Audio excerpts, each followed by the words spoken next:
मुख्यमंत्र्यांची जी नवीन योजना आहे माझी लाडकी बहीण, तर या योजनेचं एक नवीन अपडेट आलेलं आहे आणि हे अपडेट अत्यंत महत्त्वाचं आहे. काय झालं आहे माहिती का, जशी योजना जाहीर झाली तसं बऱ्याचशा महिलांनी बँकांसमोर, सेतू कार्यालयांसमोर खूप मोठ्या प्रमाणात गर्दी करायला सुरुवात केलेली आहे. यासाठी शासनानं 31 ऑगस्टपर्यंतची मुदत देखील वाढवून दिलेली आहे, पण तरीही गर्दी कमी व्हायचं नाव नाही आहे.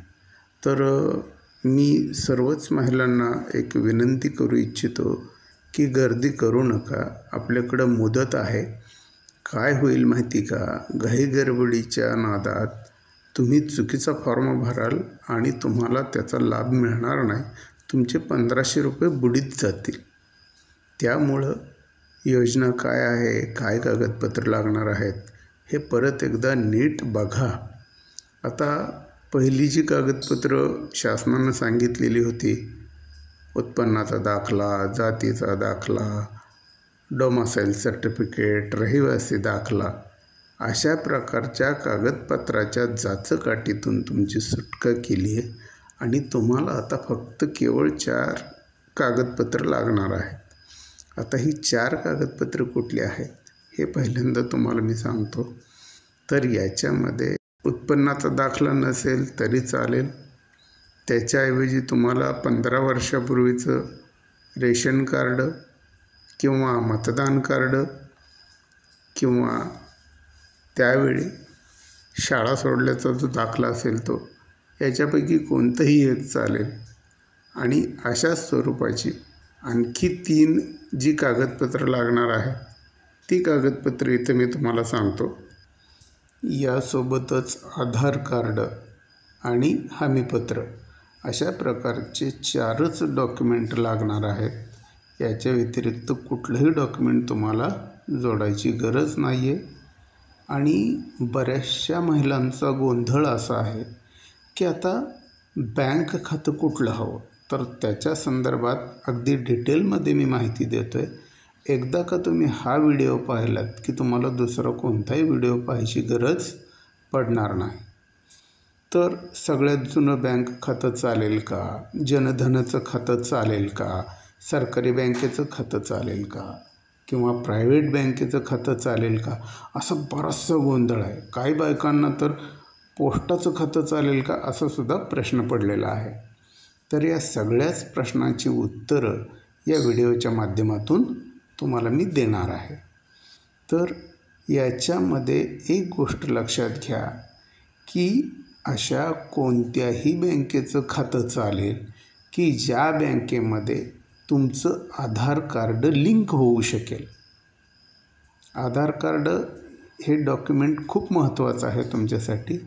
ते ज्या बँकेमध्ये लिंक होऊ शकेल आणि ज्या बँकेला स्वतःचा IFSC कोड आहे अशी कोणतीही बँक चालेल. मग ती खाजगी असू द्या अथवा सरकारी बँक असू द्या. तर IFSC कोड आहे अशा कोणत्या बँका आहेत, अशा एक 2-3 बँका मी तुम्हाला सांगतो आहे. तर याच्यापैकी IDBI बँक आणि महाराष्ट्र बँक या दोन्ही बँकांना IFSC कोड आहे आणि आधार कार्ड तिथं लिंक होऊ शकेल. आता बऱ्याचशा बायकांचा प्रश्न असा आहे की आम्ही पोस्टाच्या खात्यामध्ये हे करू शकतो का, तर निश्चितपणे तुम्ही पोस्टाच्या खात्यामध्ये सुद्धा करू शकता.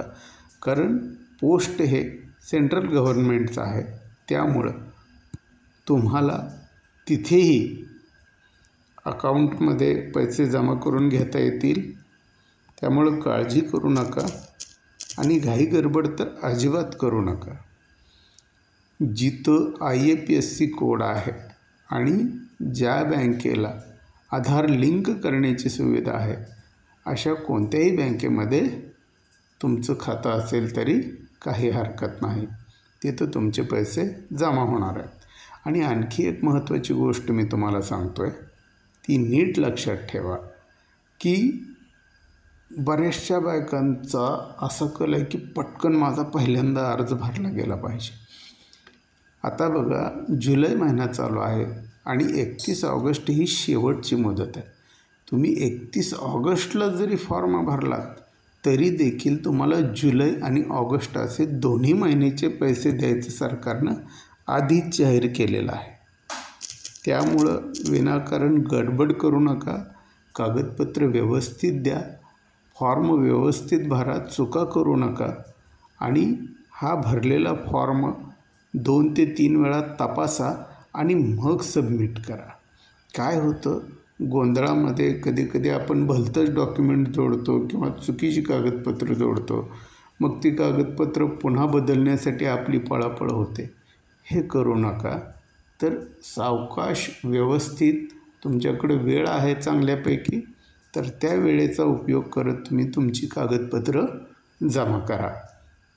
आणि माझ्या अंदाजानं तुमचा बँकेचा घोळ मिटलेला असेल. तुमचं जनधन खातं चालेल, जुनं खातं चालेल. याच्यासाठी कुठल्या बँकेमध्ये अमुकच एवढी रक्कम डिपॉझिट करा असं काही नाही आहे. तर तुमचे पैसे त्या अकाउंटमध्ये, जे तुम्ही अकाउंट जोडलेलं आहे त्याच्यामध्ये नक्की येतील. फक्त मी मगाशी सांगितल्याप्रमाणे परत एकदा लक्षात घ्या की IFSI कोड आणि आधार लिंक करण्याची सुविधा फक्त त्या बँकेकडं असणं आवश्यक आहे.